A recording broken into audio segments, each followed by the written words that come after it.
history of gay Washington, which is astonishing and fascinating. The first time James Kirchick was on this show, I believe I talked to him from Ukraine when they were running the elections that led to the revolution. He was there with Robert C. O'Brien before Ambassador O'Brien, long before Ambassador O'Brien became the national security advisor. Am I right about that, James? Were you talking? Were you on the Ukraine voting observation when I first spoke to you? That's a very good recollection, Hugh. I believe you're correct. Yeah, so when O'Brien calls me up and says, James has a new book out on gay Washington and Secret City, I said, well, have him send it to me. Of course, I'll talk to him. I did not expect, though, to be astonished because I fancy Oh, myself pretty smart about the last 100 years of American history. I thought I knew a lot. I didn't know anything about Sumner Wells. I didn't know anything about William Bullitt and Carmel Offee. I didn't know anything about Arthur Vandenberg Jr. I mean, I literally, every page is a revelation to me. Are you getting that reaction from people who otherwise think themselves pretty well informed? yeah, absolutely. When you're dealing with a subject like this of homosexuality in 20th century Washington, really Cold War Washington, it was considered such a terrible thing. It was the worst possible secret you could have, worse even than being a communist. And so naturally, the stories related to this theme of this book have largely been hidden from history. And so I spent a long time, digging it all up, and I'm gratified to hear you say that. I'm pretty amazed at the archival work you did. I mean, you discovered Arthur Vandenberg Jr.'s material, which I didn't even know he existed. He was at Ike's side throughout the 1952 campaign and then was banished by J. Edgar Hoover. I could actually, I'm going to run through names because I want you to explain stories. This is a book of stories, a book of very Yeah. tragic stories in some case, and a book of stories of people who overcame. Bob Hatoy was a friend of mine back in the California days Well, I didn't before he know died. that. So, oh, yeah, I've known a lot of the people in this book, like Bob, who, and Bob was wrong about everything political, but he was out, and everyone knew he was gay. And he went to D.C. with Bill Clinton back in the days when he and I would debate in California Republican circles. So I know some of these people, but I didn't know Joe Alsop was gay. I had no Did you? idea that he fell into Oh, a Russian honey trap. oh, Absolutely not. And hmm. you know what? I knew Whittaker Chambers was gay. I Yeah. didn't, and of course, I ask everyone on this show, do you know who Alger Hiss is? I do it because do you know why I asked them that? I believe you asked it because you want to test their knowledge of American history, the Communist Party in American history. Is that fair to say? That's it. I want to know if they've ever heard of the Venona Encrypts and that Alger Yeah. Hiss is a communist spy, and are they Yeah. willing to budge from their long held beliefs when presented Right. with facts? I did not know. I know Hiss Chambers. I didn't know Yeah. anything about the undercurrent. Would you Huh. explain to people, since they've heard me talk about Alger Hiss and Whittaker Chambers Fair, Yeah. the undercurrent of a gay witch hunt that was underway there? Absolutely. I mean, Whittaker Chambers did have a gay life past in the 1930s.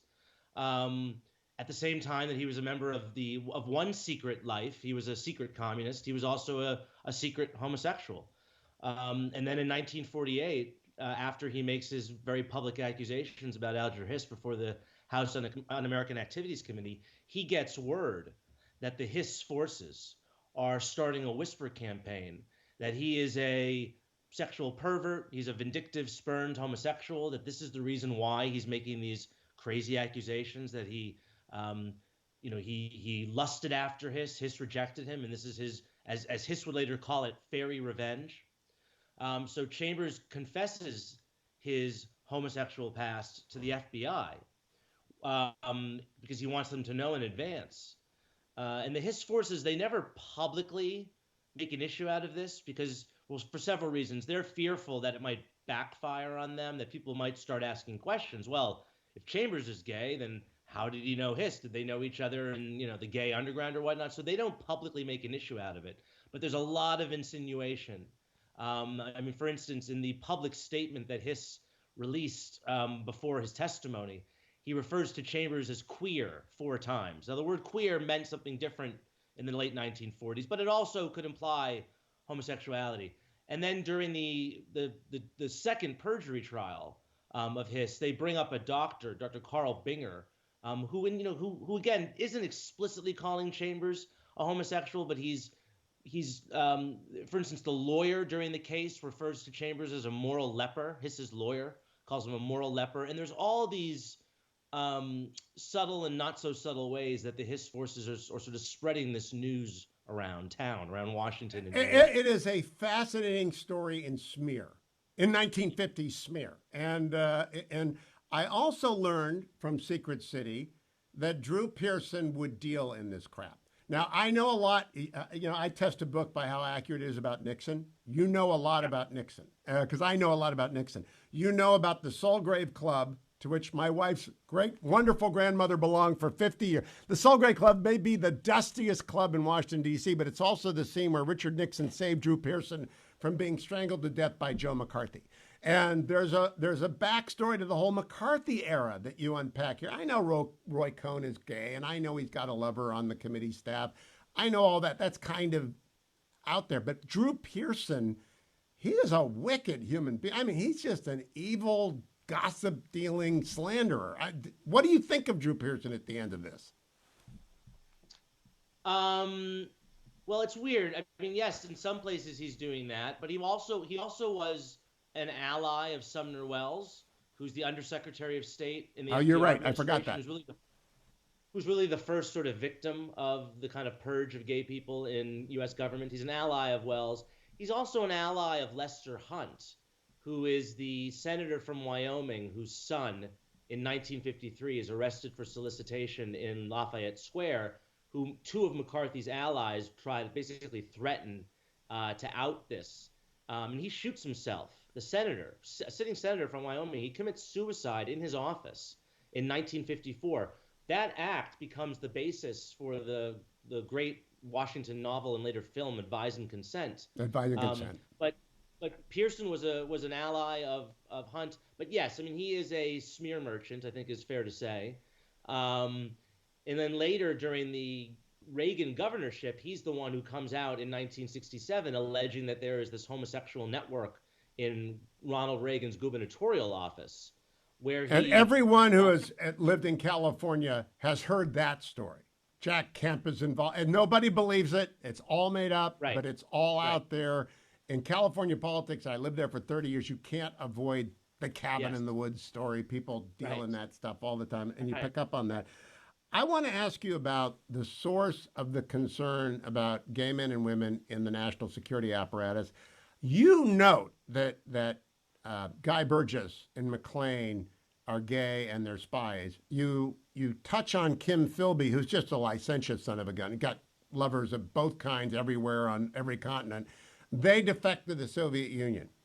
I've always thought that the national security concern, which, by the way, was gone by the time I ran OPM. I was the acting director of OPM in 1988, its general counsel before then. The anti-gay thing had begun to go away by that point, and it was gone by Bill Clinton. But do you think that's really the anchor? Is that where it merged when the communists from the Oxbridge gang showed up in Moscow? It starts a little earlier. It starts in 1950, actually, with McCarthy. He gives his famous speech on February 9th in Wheeling, West Virginia, where he's waving around that paper with the names of supposedly 205 communists on it. And then just 3 weeks later, Dean Acheson, the Secretary of State, is called to testify about this on Capitol Hill, and he brings along with him a deputy Secretary of State who, in passing, says that 91 homosexuals have been fired from the State Department over the previous 3 years. And this comes as a shock. And it's around that time that these two sorts of concerns, the communist menace and then the homosexual menace, begin to merge in the public mind. You know, both are undetectable, right? You can't spot a homosexual. You can't spot a communist. They're easily disguised. It's believed that, you know, sexual subversives are political subversives. But then, yes, the following year, you have the Burgess case. And Burgess is pretty openly gay. I mean, there's really no hiding it. Yes. He didn't care about it.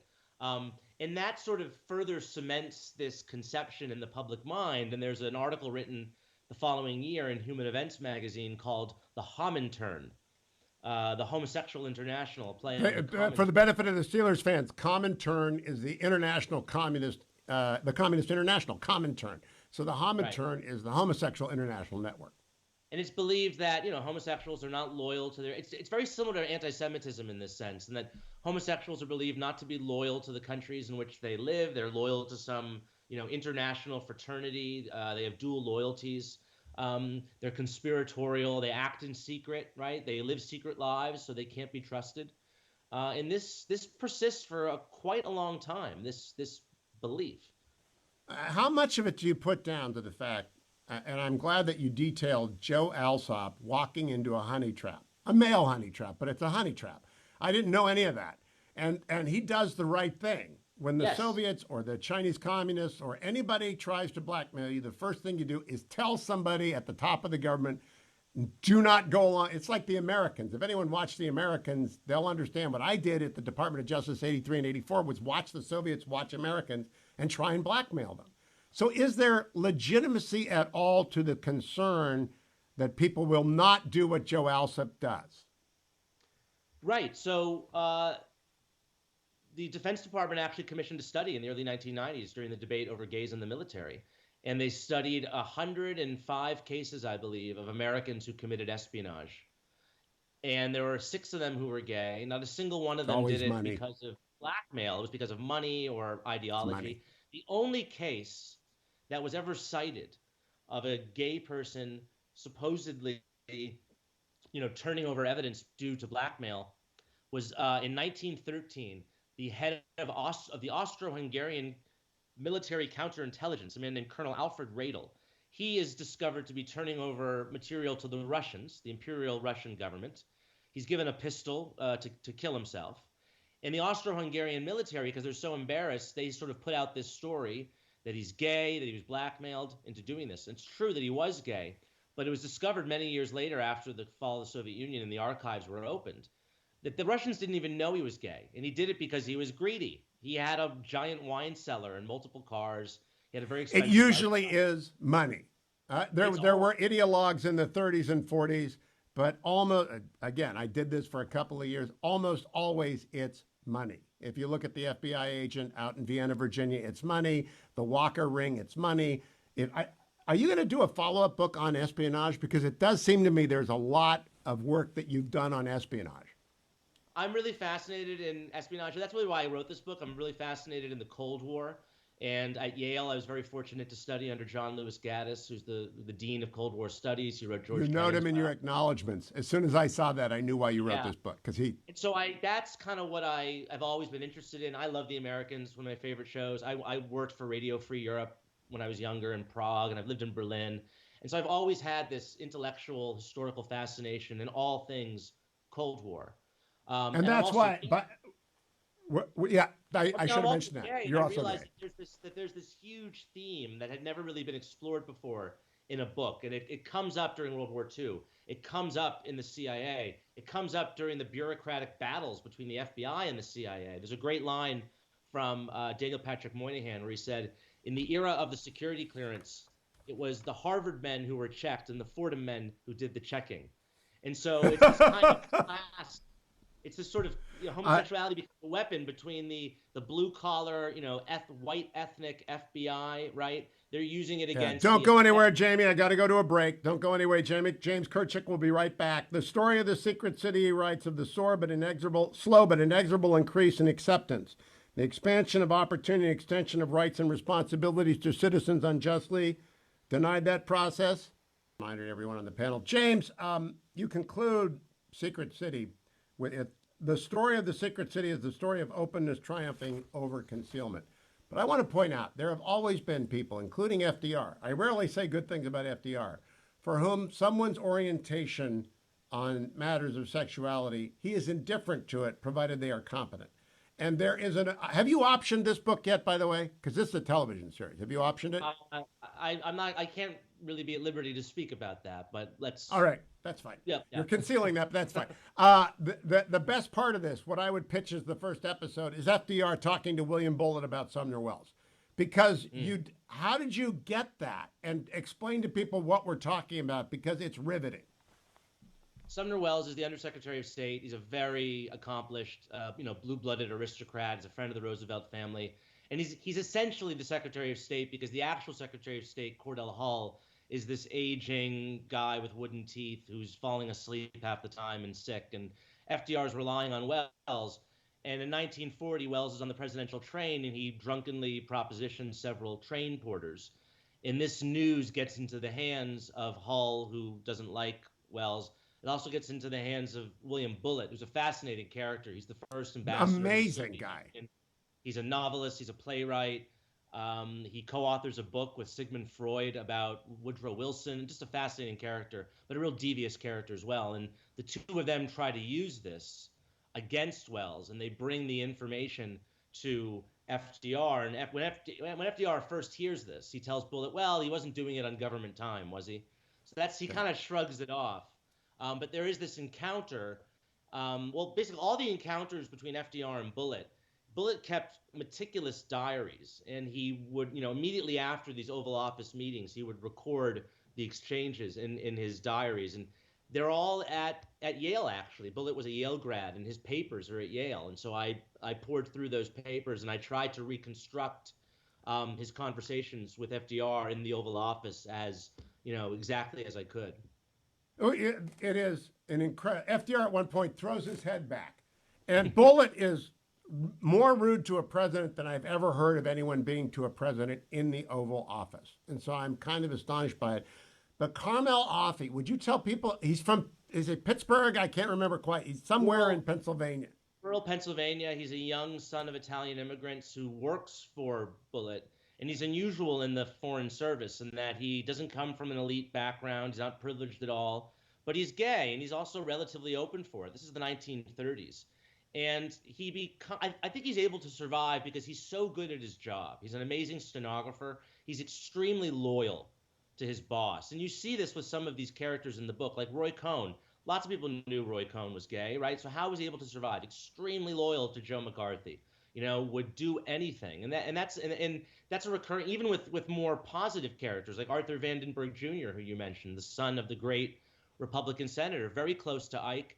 Extremely loyal. A lot of these gay people, I think, because they were so vulnerable, they had this secret that they had to protect. They become really the best, most professional, most competent aides to their bosses. Effective. When Joe Kennedy needs to take care of a young Jack Kennedy who's zipping around Europe with Lem Billings, his gay friend for life, Joe Kennedy calls up Carmel Offee to make sure he takes care. It's just a really amazing work, James. How is it selling?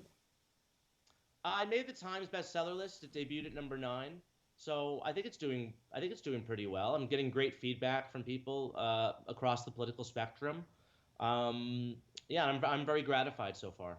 I read a couple of reviews that have their own. Hobby horse reviews are when people want to make the point of their own agenda as opposed to reveal that the book is worth reading and interesting and riveting.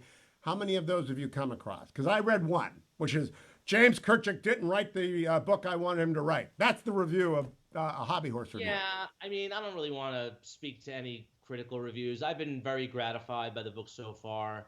There might be people who wished I had written a different book, but they're free to write their own book. This is a big book. It's 650 pages with 150 pages of notes. So I had to. It is also, by the way. We have 1 minute left.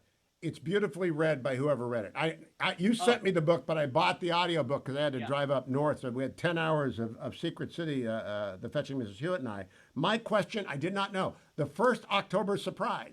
I want to make sure I put this in. The first October surprise is what? Walter Jenkins, LBJ's closest aide, being arrested for gay sex in the basement of the YMCA. Around the corner from the White House. And LBJ thinks that it's the Russians who did it. He thinks it's the Barry Goldwater campaign that set Walter up. He to his death, he couldn't actually believe that this had really happened. He thought it was some sort of plot. And that's where the phrase October surprise came from. That's another thing I learned. Yeah. James, congratulations. Secret City is a marvelous, fascinating, necessary book. I appreciate it's taken you how many years? On and off for 10 years. It's a decade of hard work, and it shows. It's really fabulous. Thank you so much, James Kirchick. Thank you, America, for listening. I'll be back tomorrow. Watch me tonight on Special Report. I'll be on the panel.